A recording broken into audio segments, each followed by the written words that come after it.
Hello friends, आप सभी का हमारे यूट्यूब चैनल पर स्वागत है। तो आज हम आपको कराने वाले हैं आज की करंट अफेयर। आज है आपकी 13 जुलाई। तो 13 जुलाई की जो मोस्ट इम्पोर्टेंट करंट अफेयर की क्वेश्चन आंसर हैं वो हम आपको कराने वाले हैं। तो चलिए हम स्टार्ट करते हैं, जिसमें हमारा पहला क्वेश्चन रहेगा कि हाल ही में राष्ट्रपति मत्स्य किसान दिवस कब मनाया गया है। जो आपका राष्ट्रीय मत्स्य किसान दिवस है ये आपका 10 जुलाई को मनाया गया है। ठीक है, इसी के साथ हम नेक्स्ट पर चलेंगे। तो नेक्स्ट क्वेश्चन है आपका कि हाल ही में भारत और यूएई के बीच रक्षा सहयोग समिति की बैठक कहाँ संपन्न हुई है।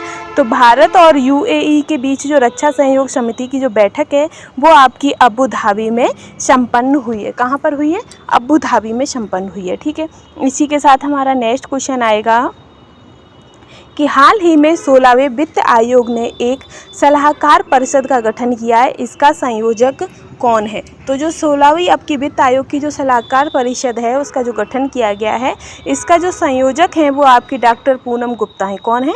डॉक्टर पूनम गुप्ता है। ठीक है, इसी के साथ हमारा नेक्स्ट क्वेश्चन रहेगा चौथा क्वेश्चन है आपका, जिसमें पूछा है कि हाल ही में भारत और किस देश ने वर्ष 2030 तक व्यापार को 100 अरब डॉलर पहुंचाने का लक्ष्य रखा है। तो भारत और रूस ने 2030 तक व्यापार को 100 अरब डॉलर पहुंचाने का लक्ष्य रखा है। ठीक है फ्रेंड्स, आगे रहेगा आपका नेक्स्ट क्वेश्चन। चौथे के बाद क्वेश्चन आता है आपका पांचवें क्वेश्चन में कहा है कि हाल ही में यूनेस्को ने कितने नए बायोस्फीयर रिजर्व नामित किए गए हैं। तो जो यूनेस्को ने आपके 11 नए बायोस्फीयर रिजर्व नामित किए हैं। ठीक है, इसी के साथ हमारा नेक्स्ट रहेगा क्वेश्चन।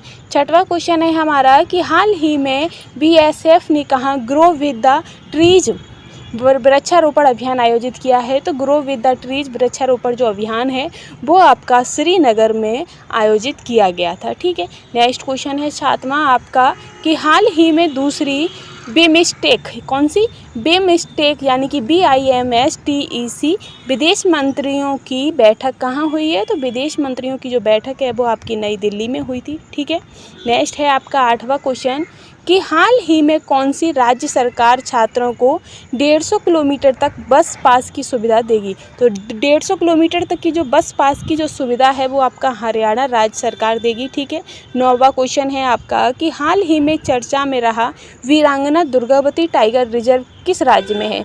तो वीरांगना दुर्गावती टाइगर रिजर्व जो है आपका वो मध्य प्रदेश में स्थित है। कहाँ पर है?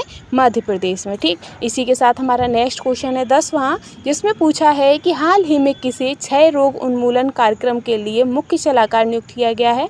तो जो क्षय रोग उन्मूलन कार्यक्रम के लिए जो मुख्य सलाहकार हैं वो आपके डॉक्टर सौम्या स्वामीनाथन को नियुक्त किया गया है। ठीक है, 11वां क्वेश्चन है आपका कि हाल ही में सड़क सुरक्षा कार्य योजना बनाने वाला पहला राज्य कौन बन गया है। तो जो राजस्थान है वो आपका सड़क सुरक्षा कार्य योजना बनाने वाला पहला राज्य बन गया है। ठीक है, 12वां क्वेश्चन है आपका कि हाल ही में राम बुक्सानी का निधन हुआ है, वो कौन थे। तो जो राम बुक्सानी हैं वो आपके उद्योगपति थे। कौन थे? एक बिजनेसमैन थे, यानी कि उद्योगपति थे। नेक्स्ट है क्वेश्चन आपका 13 कि हाल ही में किस राज्य सरकार ने EWS और OBC लड़कियों के लिए मुफ्त उच्च शिक्षा की घोषणा की है। तो ये जो महाराष्ट्र है, महाराष्ट्र ने हाल ही में EWS और OBC लड़कियों के लिए मुफ्त उच्च शिक्षा की घोषणा की है। 14 क्वेश्चन आता है आपका कि हाल ही में कौन सा IIT हिंदी और अंग्रेजी में बीटेक की पेशकश करेगा। तो हिंदी और अंग्रेजी में जो बीटेक की पेशकश है वो आपकी IIT जोधपुर करेगा। और आपको हम बता दें कि पहले नंबर पर मध्य प्रदेश था जो मेडिकल की हिंदी मीडियम से आपकी पढ़ाई कराता था, लेकिन अब बिहार में भी हिंदी मीडियम से मेडिकल की पढ़ाई होने लगी है। ठीक है, इसी के साथ आपका नेक्स्ट और इस सीरीज़ का आखिरी क्वेश्चन आता है 15, जिसमें पूछा गया है कि हाल ही में कौन ब्रिक्स संसदीय मंच में प्रतिनिधिमंडल का नेतृत्व करेंगे। तो जो आपके ओम बिरला आपके ब्रिक्स संसदीय मंच में प्रतिनिधिमंडल का नेतृत्व करेंगे। तो इसी के साथ हमारी आज की सीरीज यहीं समाप्त होती है। और फ्रेंड्स, अगर आपको हमारा कंटेंट और क्वेश्चनों का लेवल पसंद आया हो तो प्लीज़ चैनल को लाइक, शेयर एंड सब्सक्राइब करना बिल्कुल भी ना भूलिएगा। Thanks for watching.